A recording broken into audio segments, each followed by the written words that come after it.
Hey, let's welcome in Oriole infield prospect Rylan Bannon, who is getting ready to leave the snow of Joliet, Illinois, and head south to Sarasota, where there will be no snow, just a lot of green. And Rylan, very soon you're going to make that trip, and got to be exciting. First time you were at spring training last year as a non-roster invitee, and now on the 40-man roster. What's your excitement level as you get ready to head south? Yeah, no, definitely really excited. Coming down from Chicago, we got a lot of snow here now, so it's time for baseball. I'm over the snow. Time to get some sunshine in my life and play some ball. Now, you have told us when you were added to the 40-man, and you told me before we started taping about some of your workouts at the Bo Jackson Dome, not too far from your house.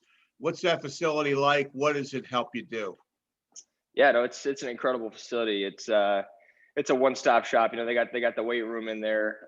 They got two full-size infield, football field. It's a pretty incredible facility, and I'm honored to be able to go there. And they let us work out for free. And I got a handful of guys that we go in there and work out with every day. So it's definitely a blessing being able to go in there and do our thing every day. And yeah, it's definitely helped me get prepared for the season. That's for sure. What has been your focus over the last few months? Infield. They sent me home to work on second base, work on my fielding, fine tune a few things, working around second base. I work around the bag, my footwork, and all that kind of stuff. So that's definitely been my main focus this off season. And yeah, I've been working on my swing too a lot. But mainly second base. And in your career, you have played second, 85 starts, third base more, 172. If I look back since you were drafted by the Dodgers in 2017, 3 years on the farm, which position is better? Which one do you like better? How's that go for you? I would have to say third, just because I'm more comfortable over there. I like third base, but that takes nothing away from second base. I like playing second.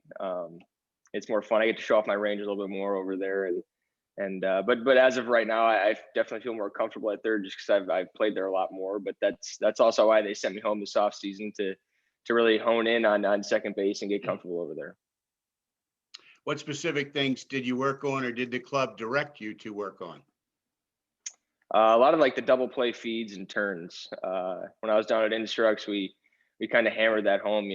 Working on all my footwork and all the feeds and stuff, and then just fine tuning some of those. And yeah, they definitely sent me home. I wrote down a lot of stuff in my little notebook they gave me, and so every once in a while I go back and look at that and just refresh my memory and some of the stuff that we had talked about down there. And yeah, definitely been working on it. Some guys at Instructs even branched out beyond infield and took some outfield reps or different things at different spots. Was that you, or were you more aligned with what you had normally been playing? Yeah, for the most part, I was in line. Actually, while I was down there, they started toying around with some catching stuff with me. I guess the catching coaches were talking to some of the head guys, and they're like, hey, like we think he might have a chance at potentially being a catcher for us. And so I started messing around with that a little bit, and I've been working out a little bit this off season. One of the guys I work out with here, he's a catcher, so he's been helping me a ton, giving me all the little ins and outs of catching, and then just kind of helping me out with all that. So it's been kind of fun. I've been having fun with it. But yeah, definitely focused on infield and second base and third base. But yeah, like if I could potentially throw a little bit of catching in there, that'd be cool.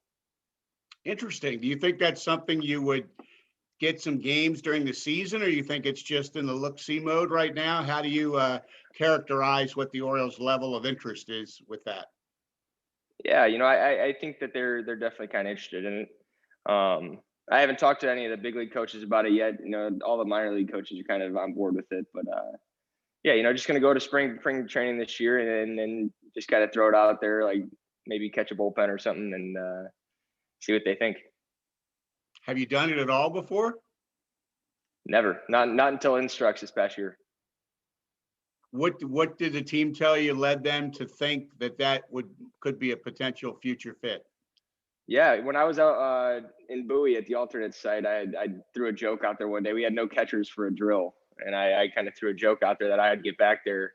I didn't at the time, but then later on, the catching coach came up to me. He was like, "Hey, like, are you actually interested in catching?" And I was like, "Hey, I mean, if it gets me on the field, I'll do anything, and so that's kind of how it all came to be. And then when I was down at Instructs, like I said, we kind of messed around with it a little bit, and they liked what they saw. So I've been working out a little bit. Wow, credit to you, because you seem up for the challenge if they want to take a shot at it to whatever extent.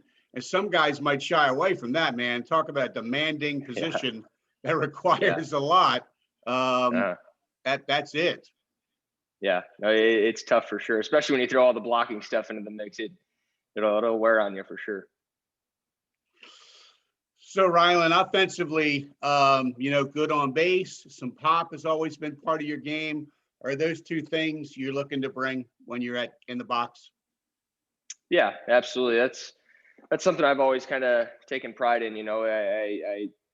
I'm a smaller guy. That's no secret, but I feel like I kind of pack a punch for my size, and that's definitely something I think I can take to the next level for sure. You definitely pack a punch. I mean, you were the MVP in the California League in 2018. You only played 89 games. So that showed you how good a year you had. I think you had 20 home runs. For a guy's 5'8", 180 is what you're listed as.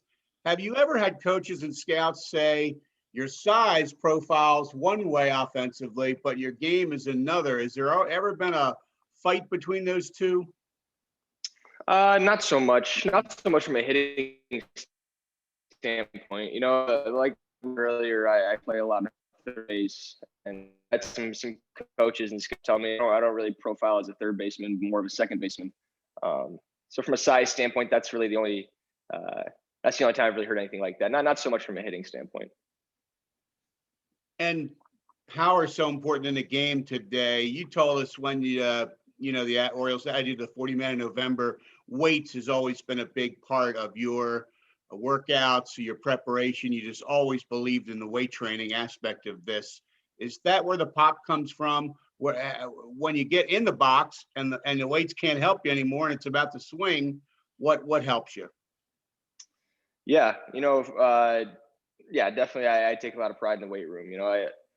Being a smaller guy, I kind of have to. If I wasn't strong for my size, I probably wouldn't have the pop that I have. But yeah, don't take that away from my swing. I feel like I have a good swing, and having a good swing translates to having pop and having some power. So definitely when I get into the box, I'm not thinking about being strong. It's at the end of the day, you just got to go out there and get the barrel to the ball, and that's where the pop's really going to come from. The Orioles brought in a lot of new hitting coaches after the 2019 season, the first year of the Mike Elias front office and that group. And so obviously you got to work with some of those guys, not to the extent had there been a minor league season, but obviously you were in Sarasota, and then later you were at the Bowie camp, and you were at Instruct. So by now you've seen these guys a lot. What are they bringing? What is in the offing for Oriole hitters in the next year or two with this new group? Yeah, they're bringing to light all the new school stuff that a lot of the other teams are starting to do. The Orioles were a little bit behind, but we're heading in the right direction with all those new hires and stuff. They're bringing a lot of the new school, the launch angle and the having all the new technology, kind of teaching us about all that kind of stuff. So that's kind of what they're bringing to the table. A lot of younger coaches, which is cool. They're really good. I enjoy being around all of them. They give us really good information. And they're just as eager to learn as all the players are, which is awesome to see. They're out there working their butts off every single day, throwing us BP at countless hours. It's really cool to see, and they've helped us out a ton.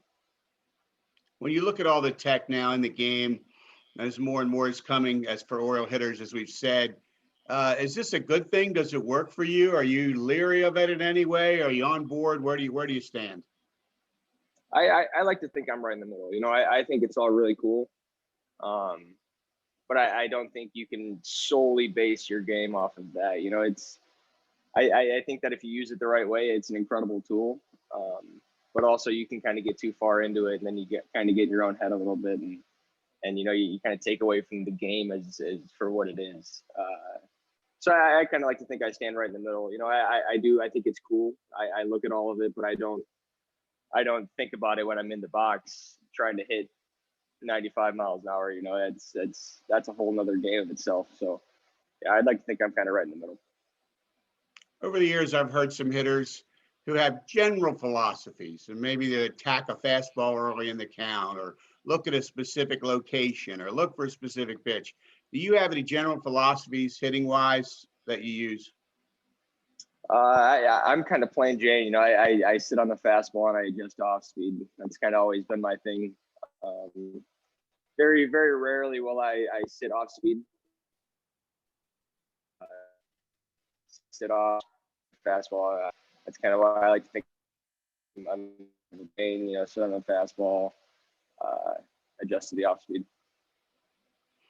Interesting. And so obviously you came in the Manny Machado trade, one of 5 guys, and that's already starting to pay off for the Orioles, and hopefully furthermore with guys like yourself. Coming from an organization like the Dodgers, which is so good, player development, they won it all finally last year. They've been first place all these years. And then to the Orioles, which is trying to get to where they are. How do you contrast the two organizations? What was the first one like, and the Orioles now for you? Yeah, like you said, the player development over with the Dodgers was incredible, top to bottom. They did a really good job over there. They used a lot of the new school stuff, like I had mentioned earlier, and it's cool to see, because when I got traded over, the Orioles were very old school, but they're trending in the right direction with all the new hires and all the new coaches that have been put in place. They're really trending in that direction that I saw with the Dodgers, which is awesome to see. Obviously, like you said, the Dodgers are a really good team. They're in the playoffs every year. So it's awesome to see the Orioles kind of trending in that direction to become one of those teams. Well, Rylan, it's exciting that it's here, man. Came fast, and we did a lot of downtime in baseball, too much over the last year. So hopefully some normalcy starts to return, and seeing you guys back on the field will bring some of that starting next week. Safe trip to Florida, and thanks for taking time today. Enjoyed the visit. Have a good one, my friend. Yeah, thank you. I appreciate you.